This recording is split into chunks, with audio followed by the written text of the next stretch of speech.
What's up, squad? This is Brandon from the Bantu Sun. Thank you so much for joining me today.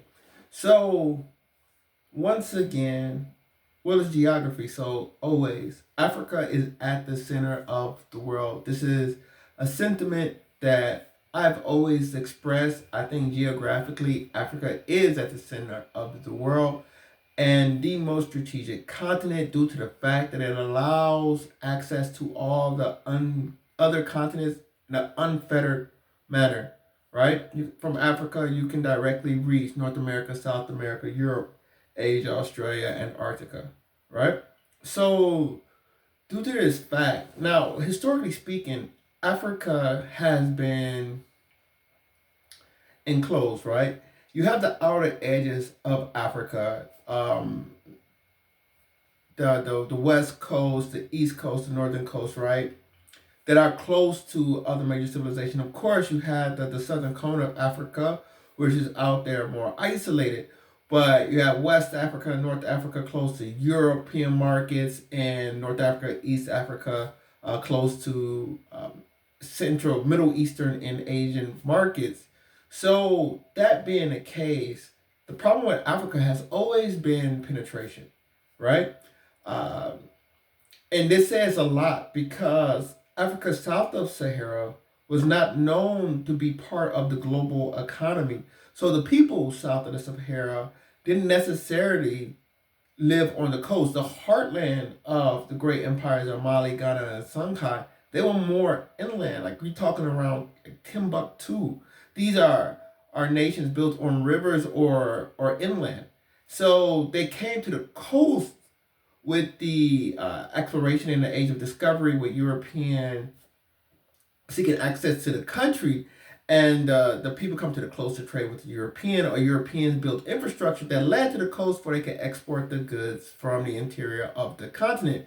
But Africans themselves were not a coastal people, especially south of the Sahara. So penetration has always been a problem. Once again, dark Africa. I just read something and it was quite true. The darkest thing about Africa has always been our ignorance of their, like the scramble for Africa. That scramble for Africa or the Berlin Conference, it took place in the late 19th century on the eve of World War One. This is relatively recent, considering the fact that in the late 1400s, Europeans were on the coast of Cape Town, South Africa. So even though Europeans had access to the coast, getting into the interior, understanding the continent is extremely difficult.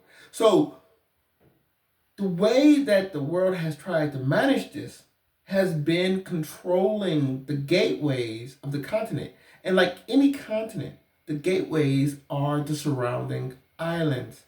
And whether you're talking about the west coast, such as like Cape Verde, Madeira, or you're talking about the east coast, Dar es Salaam, Madagascar, Mauritius, Seychelles, etc., the European or Western or even you can say Oman when you're looking at or the Middle Eastern empires when you talk about Dar es Salaam and a relationship of the Middle East to the East Coast as far as Arab traders and merchant go, these islands has always been the lily pads or the gateways for outsiders to approach the continent because they didn't have the force or expertise or to be able to sustain long drives in the interior of the continent uh, through the technology, ignorance, as well as tropical disease.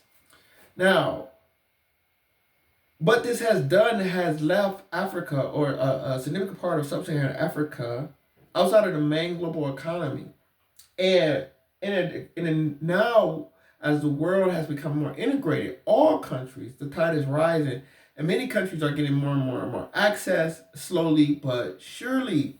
There are still, of course, your pack leaders, but a lot more countries are becoming more integrated with things such as Wi-Fi.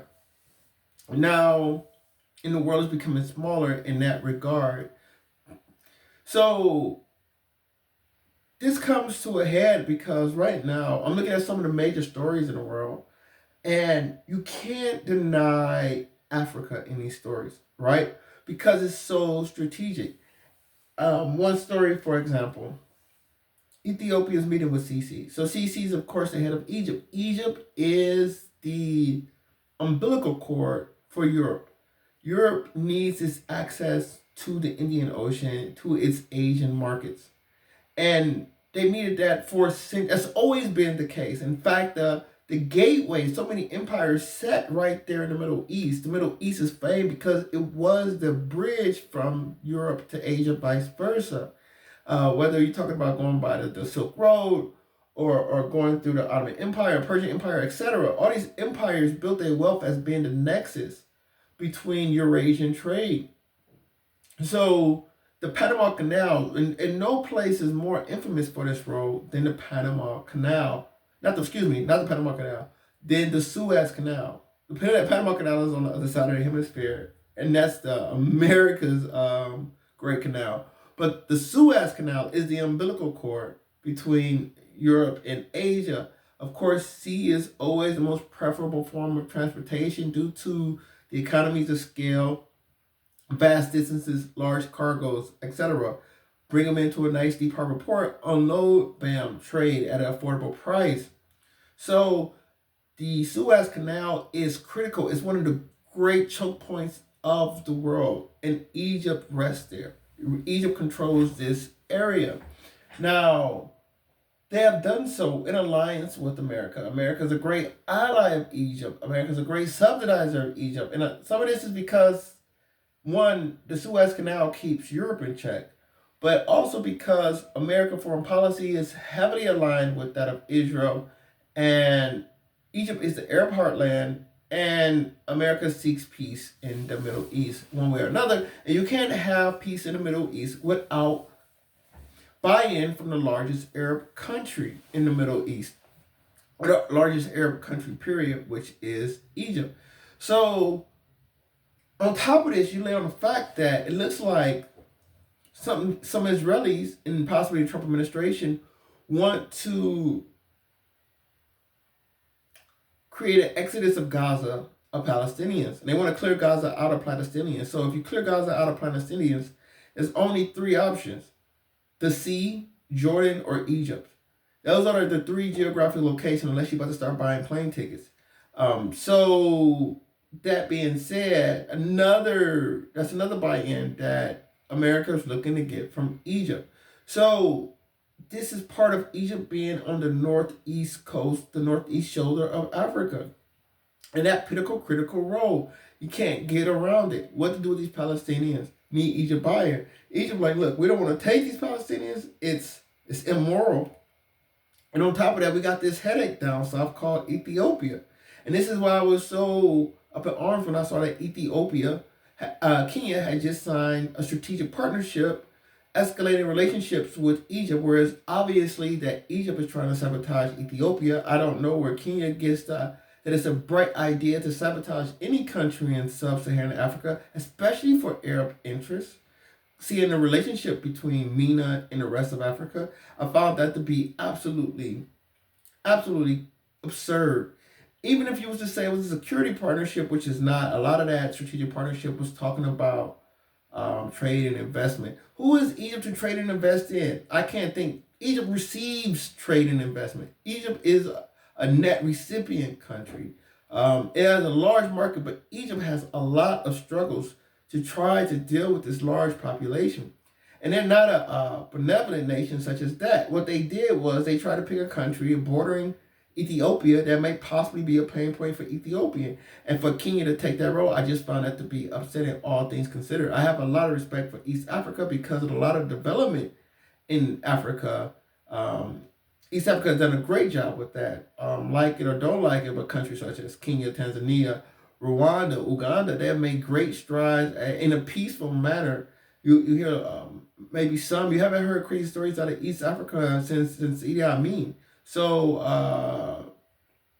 at least not too crazy.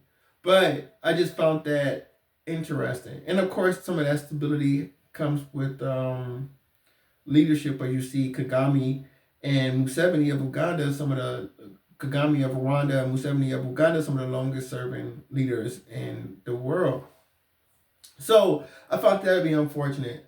Another story: the British are trying to give rights of Chagos Island back to Mauritius, And obviously Chagos is very famous. It's a island off the coast of East Africa, but it's the middle of the Indian Ocean, right? But it's no land out there. And this is what I constantly talk about. When you look at geopolitics, you got to understand this is why we do this. It's because this stuff has been the same for centuries. Your whatever can change. Even your interest can change, but your geography won't. And if you want access in a defensive manner to the Indian Ocean, it's only a few places you can go. You got to come to Papa. And that shows you like this little island that people can't even see on the map because it's so small is a critical piece of land. America and the British use this place for their air base.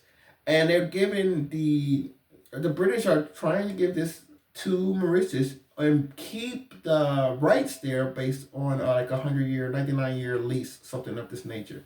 And Americans are getting up in arms because they're saying, don't do this because we don't trust Mauritius.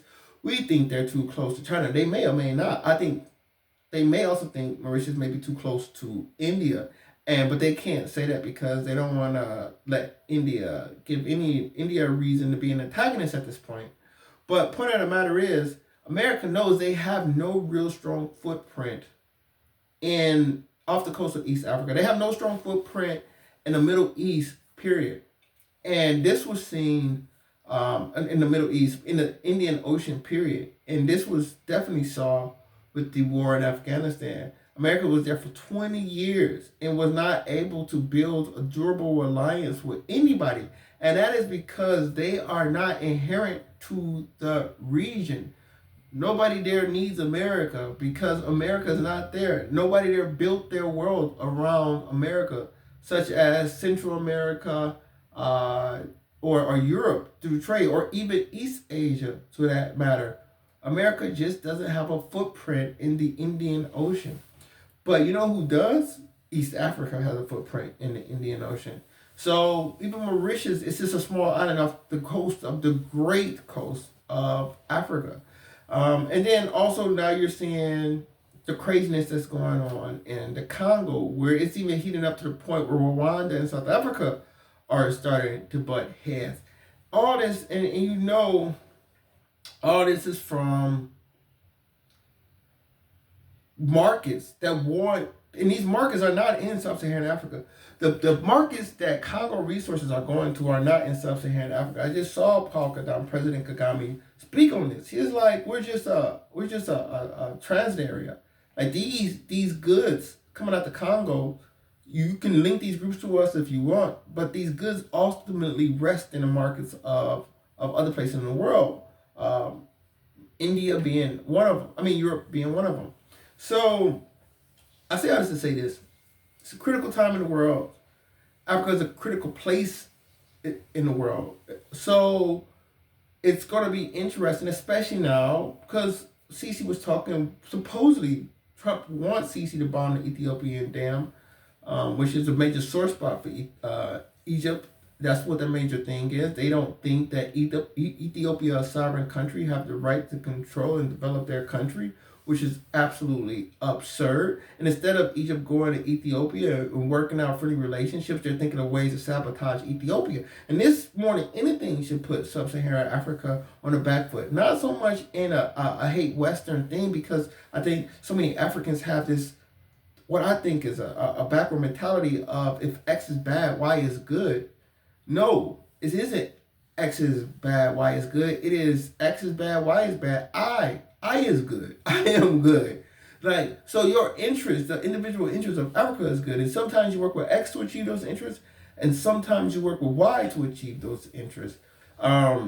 So the fact that Egypt is continuously going outside of Ethiopia instead of trying to work with Ethiopia to resolve this issue shows you the little appreciation that these MENA countries have for the rest of Africa.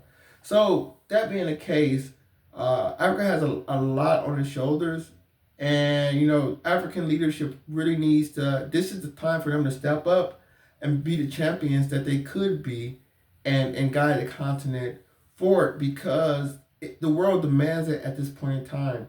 There's a lot of changing going on with the developing markets of Asia, with the consolidations of the West, and the growing populations of Africa.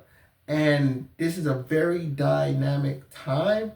And it's going to determine the lives of our our children's children, and their children's children. So those are my thoughts. I'd love to hear your thoughts. Comment below, like, share, subscribe if you enjoy the content. Until next time, take care. Bantu up.